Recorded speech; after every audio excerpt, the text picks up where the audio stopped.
The 1970s and 80s were a golden age for gasoline-fueled chaos. Before CGI and slick digital polish, action lived on the open road, where real cars flipped, crashed, and exploded for the camera. These weren't superhero blockbusters or franchise sequels. They were dirty, loud, and gloriously reckless. This was an era of fearless stunt work and outlaw energy, when every speeding car felt like a rebellion, and every chase meant something could go horribly wrong. From dusty highways to neon wastelands, these movies captured the sound of roaring engines and the smell of burnt rubber. So buckle up, because we're going full throttle into a world of tire smoke, asphalt, and pure cinematic destruction. Black Moon Rising, 1986. A prototype supercar becomes the most wanted machine in America in this sleek, high-octane techno-thriller. Tommy Lee Jones stars as a professional thief hired to steal corporate secrets. But when he hides the data inside an experimental vehicle called the Black Moon, a bullet-shaped car capable of 300 miles per hour, everyone from the FBI to a ruthless crime boss wants it back. What follows is a race through Los Angeles filled with neon lights, gunfire, and shattered glass. Written from an early story by John Carpenter, Black Moon Rising blends futuristic cool with hard-edged 80s grit. It's part heist film, part chase movie, and part sci-fi daydream, complete with synth scores and skyscraper stunts that feel right at home in the VHS era. Tommy Lee Jones plays it perfectly straight, grounding the film's outlandish premise in world-weary charm, while Linda Hamilton adds sharp energy as the car thief who gets pulled into his orbit. The real star, though, is the car itself, a gleaming piece of concept design that looks born to be wrecked in slow motion. Every chase feels tactile, every crash earned. Black Moon Rising isn't remembered as a blockbuster, but it's the kind of late-night discovery that defined 80s action. Slick, fast, and unashamedly cool, it's a joyride straight into the neon heart of the decade. Vanishing Point, 1971.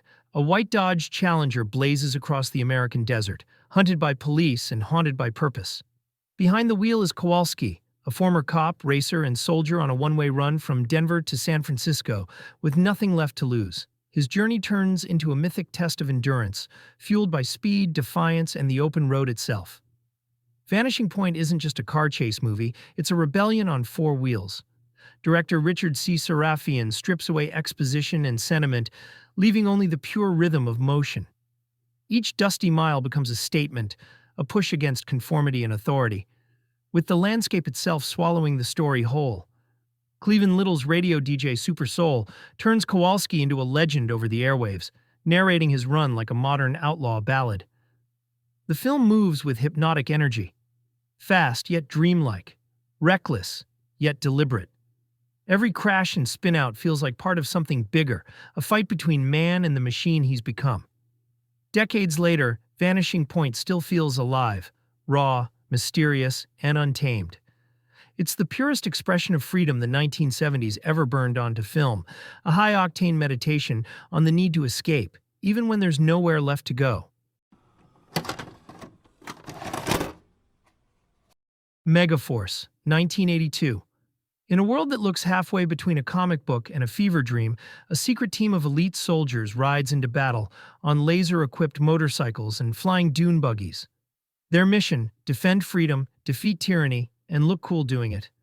Led by Ace Hunter, part daredevil, part disco-era superhero, they take on a warlord's army with more explosions, smoke, and slow-motion hero poses than logic could ever allow. Megaforce is pure 1980s excess, a film so committed to its own fantasy of heroism that it crosses from serious to surreal. Directed by Hal Needham, the legendary stuntman behind Smokey and the Bandit, it feels like a toy commercial turned into a military opera. Barry Bostwick leads the charge with golden spandex confidence, while miniature sets and practical effects turn the desert into a playground for chaos. There's no grit or realism here, just neon patriotism, pyrotechnics, and slogans like "Deeds, not words." Every shot feels built for VHS rewind value, from mid-air flips to motorcycles launching out of explosions. Critics laughed it off, but for cult fans, Megaforce became its own kind of legend, a time capsule of optimism, absurdity, and pure spectacle. It's not just a movie. It's what 1982 thought the future looked like, right before the fuel ran out. Grand Theft Auto, 1977. Before he was a household name, Ron Howard directed and starred in this breakneck chase comedy about love, rebellion, and absolute vehicular chaos. When a young couple steals a Rolls-Royce to elope, they set off a media frenzy and a statewide pursuit involving cops, reporters, and an army of lunatics determined to cash in on the story. What follows is an escalating parade of crashes, collisions, and roadside absurdity that only Roger Corman's production house could deliver. Grand Theft Auto blends youthful energy with pure demolition. Every sequence feels like an excuse to wreck another car, but there's a sense of charm underneath the madness, the kind of optimism that made 70s action comedies so endearing. Howard's direction keeps the pace relentless, cutting between ridiculous chase setups and dry humor that gives the film a scrappy personality all its own. This isn't sleek Hollywood stunt work. It's dirt, smoke, and fender-bending ingenuity. The cars look like they're seconds away from falling apart, which only makes the stunts feel more real. You can almost smell the oil and burning rubber as everything goes gloriously off the rails. By the time it hits its chaotic finale, Grand Theft Auto feels less like a movie and more like a celebration of destruction, a crash-happy joyride that perfectly captures the reckless fun of 1970s drive-in cinema. Highway Racer, 1977. In the streets of Rome, the line between cop and criminal blurs at 120 miles per hour. A young police driver obsessed with high-speed pursuit risks everything to bring down a gang of expert getaway drivers who treat the city like their racetrack. What follows is a kinetic showdown between skill, obsession, and the pure rush of motion, a love letter to the art of the car chase itself. Released in Italy as Poliziesco Sprint, Highway Racer is one of the crown jewels of the polizioteschi genre, gritty crime thrillers built around realism, corruption, and reckless stunts. Directed by Stelvio Massi and starring Maurizio Merli, the film's action feels painfully real, with cars skimming walls, smashing through markets, and fishtailing across cobblestone streets. There's no glamour, no slow motion, just speed, risk, and asphalt. Merli's cop isn't a perfect hero. He's stubborn, impulsive, and just as addicted to danger as the criminals he chases. That moral grayness, paired with the roaring engines and 70s European style, makes the film feel alive, in a way modern action rarely does. Though it's not as well known outside Italy, Highway Racer rivals any Hollywood car movie of its time. It's a lean, sweaty adrenaline rush built on burnt tires and shattered glass. The kind of raw energy that defined the golden age of stunt-driven cinema. White Line Fever, 1975. Carol Jo Hummer just wants an honest living, a truck, a route, and a shot at the American dream. But when he returns from the Air Force and discovers that the freight business is rotting from the inside, he finds himself up against a syndicate that runs the roads through corruption and intimidation. When they push too far, he pushes back, with his rig as his weapon. White Line Fever is part action film, part working-class rebellion. Jan Michael Vincent gives one of his best performances as a man whose decency turns to fury, taking on a system that's stacked against him. Director Jonathan Kaplan brings the world of long-haul trucking to life with grit and realism. The clanking of gears, the endless highways, the loneliness of the cab.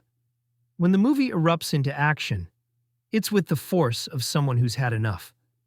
The truck itself becomes an extension of Hummer's defiance, crashing through roadblocks and corrupt power structures alike. It's a story about justice, but also pride, about what happens when the people holding everything together decide they won't be pushed anymore. Like many great 70s action films, it's rough around the edges and full of conviction. White Line Fever may be about trucks, but at its core, it's a story about resistance, a reminder that sometimes the only way forward is straight through the barricade. Wheels of Fire, 1985. When the world ends, only the fastest survive. Wheels of Fire drops us into a sunburned wasteland ruled by roving gangs, slave traders, and gasoline-thirsty marauders who treat the open desert like their personal battlefield. In the middle of it all is Trace, a lone warrior armed with a supercharged car and a mission to rescue his kidnapped sister from a brutal warlord named Scourge.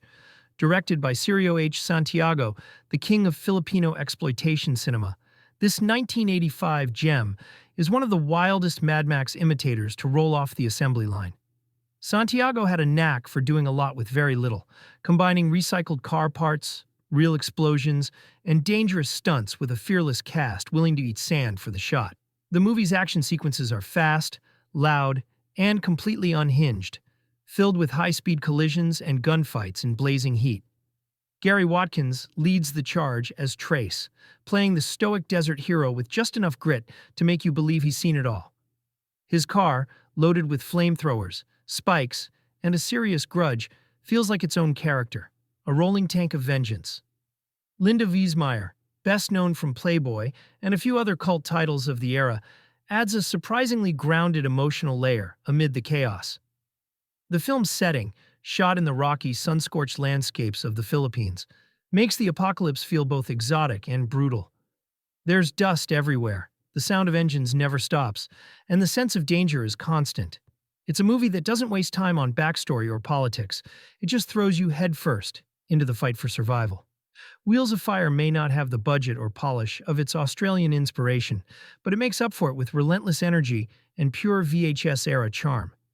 It's loud, fast, and unapologetically explosive, a road warrior fever dream that deserves every bit of its cult reputation. Dirty Mary Crazy Larry, 1974. A small-time crook, his mechanic, and a reckless woman on the run tear across the backroads of California with the police right behind them. Larry and Deke pull off a quick supermarket heist, dreaming of a shot at the racing circuit, but their getaway turns into a full-throttle chase that consumes everything in its path.